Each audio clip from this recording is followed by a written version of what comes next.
تو ہو سکتا ہے غریب باپ رو ہی پڑے اور اسے کہے پتر تو آج راج راج کے کھاج ساڈے نبی پاک دا میلاد شریف. تو امام حسین رضی اللہ تعالیٰ عنہ نا آ کے غریبوں کے بیچ بیٹھ گئے زمین پہ. انہوں نے کہا کھائیے. تو وہ جس طرح وہ کھا رہے تھے نا سادے برتنوں میں سادے، امام حسین کھانا کھانے لگ گئے. میں نے کہا خیر کا کام کوئی بھی ملے اسے ضائع، چلو اور کچھ نہیں کر سکتے تھے، کسی کو سڑک ہی پار کرا دے نابینا کو، چلو اور کچھ نہیں کر سکتے تو آپ کو پتا ہے کہ سامنے والا بوجھ لے کے گزر رہا ہے، آپ تھوڑا سا ہٹ جائیں روڈ سے، اسے گزر لینے دیں. کوئی تو کام زندگی میں کوئی ارادہ تو خیر کا بندہ کرے. امام حسین بیٹھ گئے، ان کے ساتھ روٹی کھائی. تھوڑی دیر کے بعد اجازت لی، فرمایا جاؤں؟ کہنے لگے حضور اور کھائیے. فرمانے لگے میں تو ابھی روٹی کھا کے آیا تھا اور آج تک ایسا نہیں ہوا کہ دوبارہ کھانا کھاؤں. ایک لقمے کی بھوک نہیں تھی، جتنا بھی کھایا ہے نا یہ تمہارا دل خوش کرنے کے لیے کھایا ہے. غرباء مساکین کی وعامل الصالحات، ایماندار بندہ ایمانداروں جیسے کام کرتا ہی اچھا لگتا ہے. 25 حج کیا امام حسن اور حسین نے مدینے سے مکے پیدل جا کے. میں کہتا ہوں چلو ہم باجماعت نماز ہی پڑھ لیا کریں. چلیں حضور صلی اللہ علیہ وسلم نے فرمایا فجر کی نماز پڑھ کے بیٹھ جاؤ، اشراق چاشت تک اللہ کا ذکر کرو. 2 نفل اشراق کے 2 چاشت کے پڑھ لو، اللہ 2 حج اور 2 عمرے کا ثواب عطا کر دے گا. مشکل کام تو نہیں. اہل بیت نے ہمیں سبق یہ پڑھایا ہے، حضور کے اصحاب نے ہمیں سبق یہ پڑھایا. تیسری بات فرمایا وَتَوَاصَوْا بِالْحَقِّ. صرف یہ نہیں کہ تم نماز پڑھ کے تو بیٹھ جاؤ، تم نے نا بے نمازی کو نماز کی دعوت بھی دینی ہے. مظلوم پر ظلم ہوتا رہے اور کونے میں چپ کر کے بیٹھے نہیں رہنا، بلکہ اگر ہاتھ پکڑا جا سکتا ہے تو ظالم کا ہاتھ پکڑنا ہے. نبی پاک علیہ الصلوۃ والسلام نے فرمایا اپنے بھائی کی مدد کرو چاہے وہ ظالم ہو یا مظلوم ہو. بھائی کی مدد کرو چاہے ظالم ہو یا مظلوم ہو. تو صحابہ نے عرض کی یا رسول اللہ صلی اللہ تعالی علیہ وسلم یہ مظلوم کی مدد تو سمجھ میں آتی ہے، یہ ظالم کی مدد کیسے کریں؟ نہیں سمجھ آ رہی ہے آپ کو بات؟ یا رسول اللہ صلی اللہ تعالی علیہ وسلم مظلوم کے ساتھ کھڑا ہونا تو ہماری عقل میں آ گیا، تو ظالم کی مدد کیسے کرنی ہے؟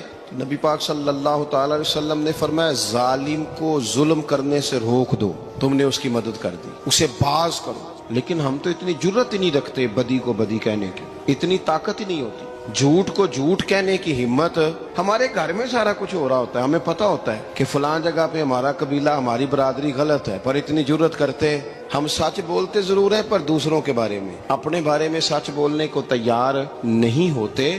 جرت کا مظاہرہ کریں. زندگی میں حق کو حق کہنا سیکھیں، غلط کو غلط کہنا سیکھیں، جھوٹ کو جھوٹ کہیں، بدی کو بدی کہیں، سچائی کا ساتھ دیں ہمیشہ.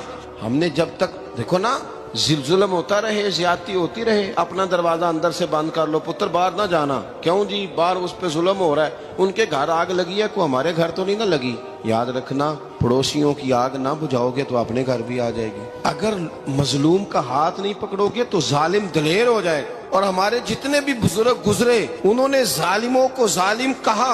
امام احمد بن حنبل نے جیل کاٹی، امام اعظم ابو حنیفہ نے جیل کاٹی. آج کل لوگ کہتے ہیں مولانا صاحب آپ نے نا جناب غلط کو غلط نہیں کہنا، سیاست کی بات نہیں کرنی. کیوں جی؟ کس لیے نہیں کرنی؟ سیاست تو تدبیر کا نام ہے. بنو اسرائیل میں جتنی بھی تدبیر ہوتی تھی وہ سارے انبیاء کیا کرتے تھے. کیوں نہ بات کریں؟ یہ جن کرسیوں پہ آج تم نے ظالموں جابروں کو بٹھایا، یہ کرسی تو حضرت ابوبکر صدیق جیسے لوگوں کی ہے، یہ تو حضرت عمر جیسے لوگوں کی سیٹ ہے، حضرت عثمان غنی جیسے لوگوں کا کام ہے، مولا علی جیسے لوگوں کا کام ہے. غلط جگہوں پہ غلط لوگ بٹھا دی اور پھر جھوٹے کو جھوٹا بھی نہ کہیں، ظالم کو ظالم بھی نہ کہیں. ہم سے نہ رقم ہوں گے قصیدے یزید کے، کیونکہ ہم لوگ تو حسین کے سیرت نگار ہیں. یہ کیا بات ہوئی؟ آپ سچی بات ہی نہ کریں، کلمہ حق کہیں، ہمیشہ کھری بات کہیں، سچی، گرچہ اپنا نقصان ہو.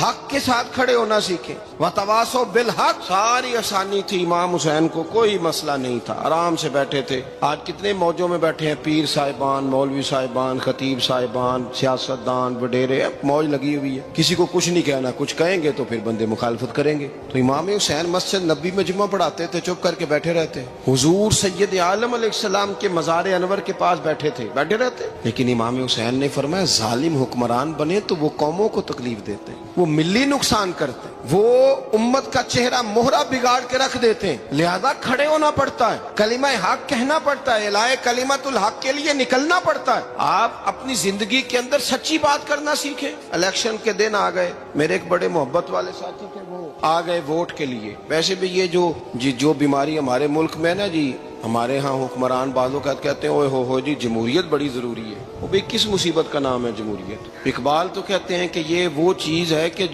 جس میں پتہ ہی کوئی نہیں ہوتا پڑھے لکھے ان پڑھ کا، چھوٹے اور بڑے کا، سیانے اور بیوقوف کا. جمہوریت وہ طرز حکومت ہے کہ جس میں بندوں کو گنا کرتے ہیں تولا نہیں کرتے رہتے ہو ہر وقت. قوم کو اس کا حق ملنا چاہیے، غریب کی مدد ہونی چاہیے، انصاف ملنا چاہیے. باقی یہ تمہاری کہانیاں ہیں ڈکٹیٹرشپ اور جمہوریت، اور ہمیں تمہاری سمجھ بھی نہیں آتی. ہر ڈکٹیٹر کے ساتھ ہوتے ہو، باتیں جمہوریت کی کرتے ہو، جہاں تمہارا دل کرتا کھڑے رہتے ہو. ہمیں تو کوئی اس سے غرض نہیں، کام ہونا چاہیے.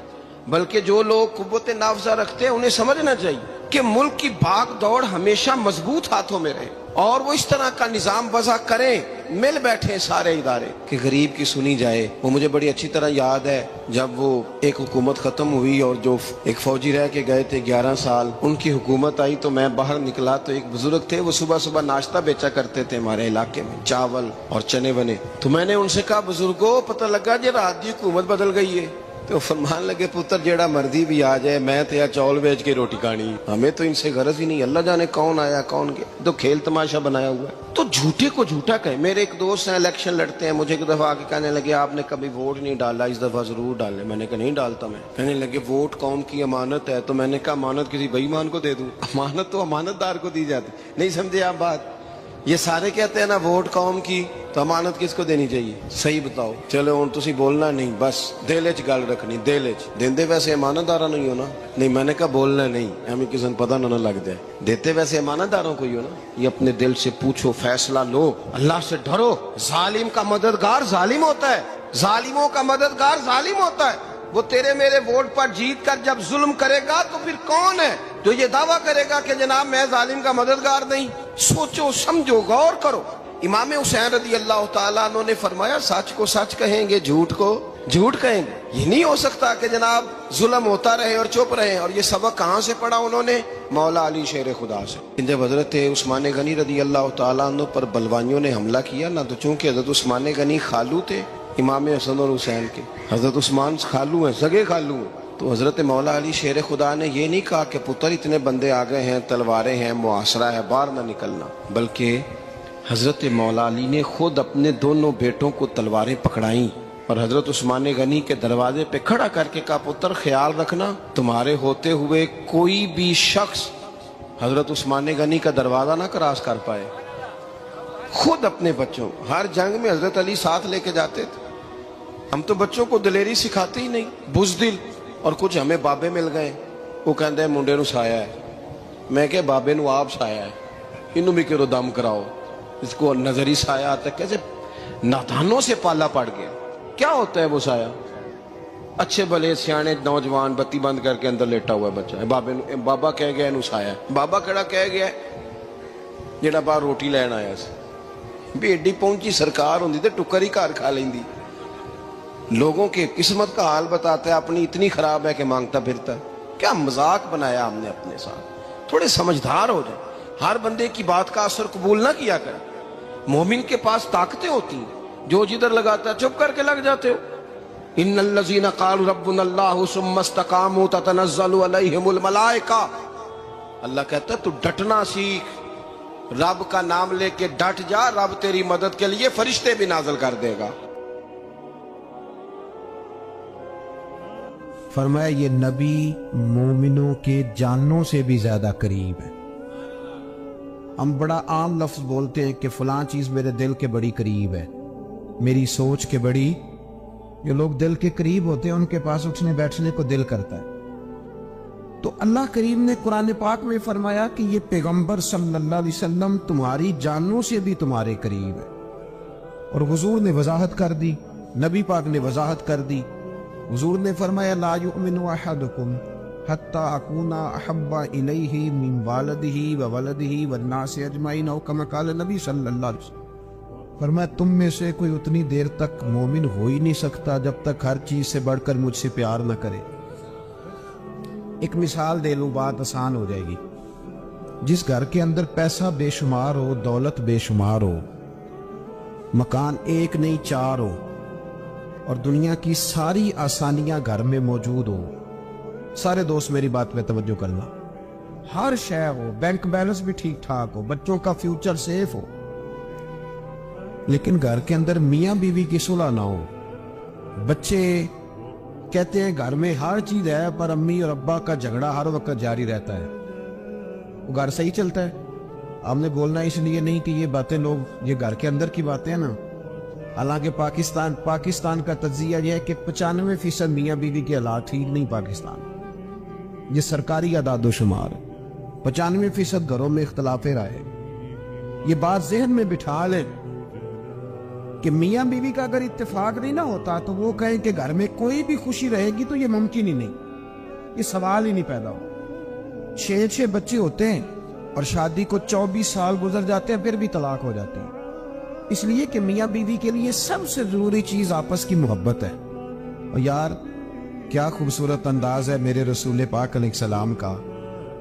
جتنی شاندار طبیعت حضور نے مولا علی شیر خدا کی تھی اتنی کوئی کر سکتا ہے؟ اور جتنی اعلیٰ ترین تربیت اور حسن سیدہ فاطمہ کو اللہ نے دیا کسی اور کو مل سکتا ہے؟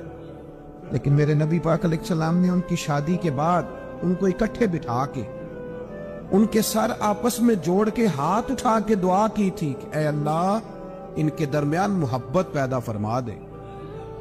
میاں بیوی کے درمیان جو سب سے اہم چیز ہے وہ محبت ہے. بچے کہتے ہیں ہم کدھر جائیں, ابا کی سنیں کہ اماں کی سنیں؟ اور اکثر گھروں میں بچوں کی تربیت رک جاتی ہے اس لیے کہ میاں بیوی کا سلوک نہیں ہوتا, تباہی اتر جاتی. گھر کے اندر ہر شے ہے پر ان کا پیار نہیں. پتہ یہ چلا کہ گھر میں محبت نہ ہو تو گھر نہیں چلتا. اگر محبت کے بغیر ایک گھر نہیں چل سکتا تو محبت مصطفیٰ کے بغیر دین کیسے چلے گا؟ گھر نہیں چلتا میرے بھائی, ٹوٹ جاتا ہے, بکھر جاتا ہے. سارا کچھ ہونے کے باوجود میں نے مردوں کو روتے ہوئے دیکھا ہے, عورتیں تو روتی ہیں, میں نے مردوں کو روتے ہوئے دیکھا.